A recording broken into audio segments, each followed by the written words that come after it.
Alright, we are looking at finding the distance between points, between a point and a line, and between two parallel lines. So our bullet point here says that the distance between a point and a line is the length of the segment that is perpendicular to the line and through the point. So that's always going to be the shortest distance, is going to be the perpendicular. So in our first example, it says line S contains points 0, 0 and negative 5, 5. Find the distance between line S and the point. So on here, this is going to be, I'm going to just kind of sketch it in here. This is kind of what we're looking for.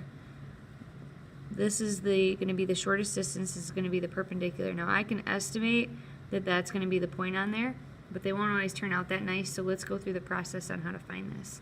So the first thing I'm going to do is give the equation of this line.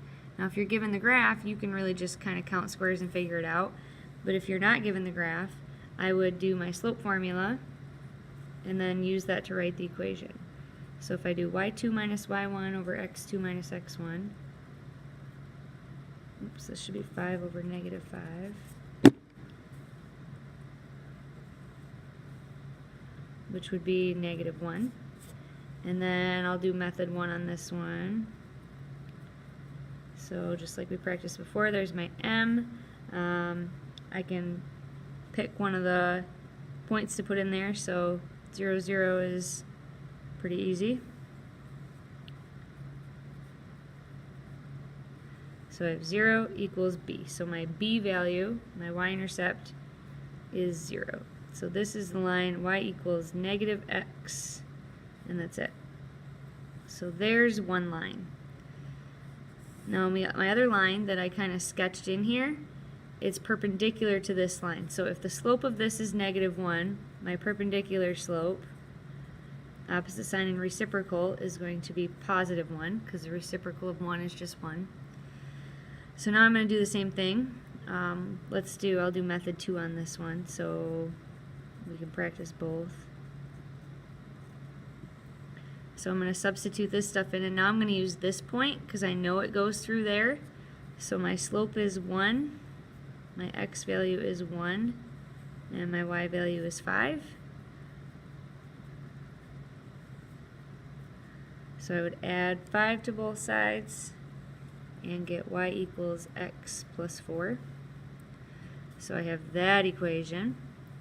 So now, to find where two lines intersect each other, we have to solve a system of equations. So I have this line and this line that we want to know where they intersect.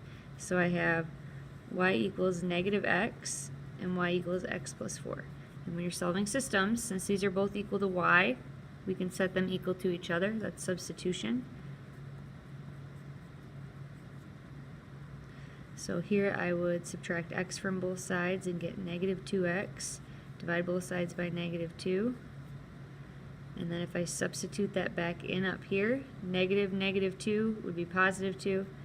So y is positive 2. So this point here is negative 2, 2, which we can tell that's where it is on this graph, but you might not see that right away, or you might not have one that lands perfectly like that. It could be a fraction or whatnot.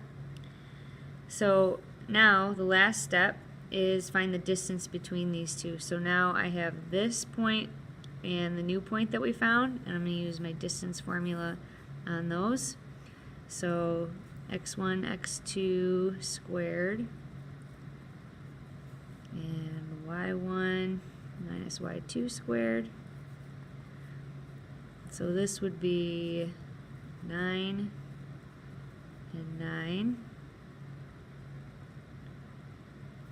So the square root of 18, if we want to get an approximation here, would be 4.24.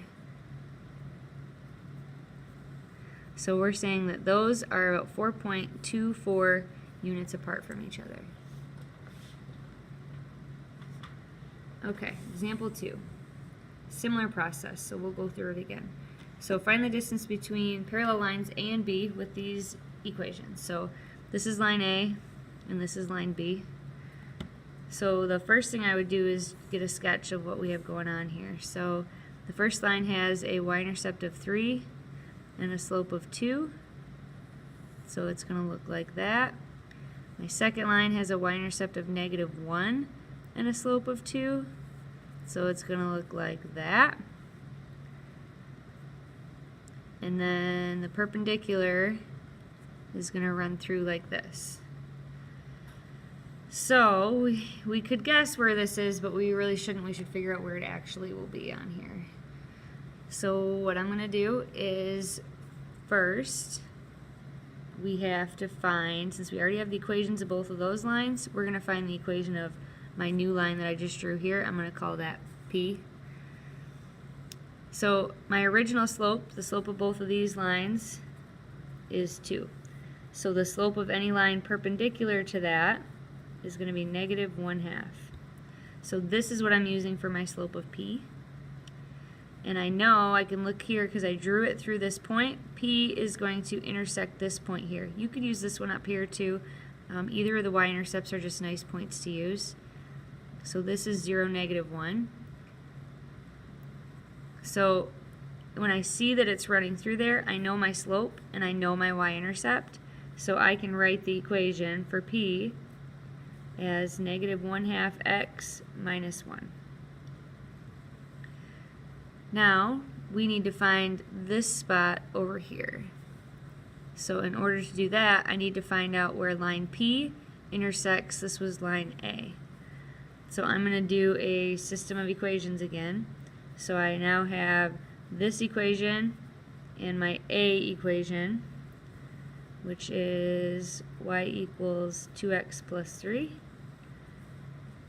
And since these are both equal to y, I can set them equal to each other. So if I add a half x, that's 2.5 x. If I subtract 3, that gives me -4 over here, and then I would divide both sides by 2.5 and get -1.6 for my x value. And then if I take that 1.6 and substitute it back into either of these, that gives me a y value of -0.2. So my point looks like this. So that is right here where those intersect. And then lastly, we have to do the distance formula there. So the distance between this point and this point that we found over here. So if I substitute these in, -1.6 minus 0 squared, -0.2 minus -1 squared. And if I plug that all into my calculator, I get a distance of about 1.79 units. Okay, so you have one to try. This is very similar to example 1. So I would sketch a little picture of what you have going on and follow the steps of what I did in example 1 there. It's all broken down into kind of 4 parts for you.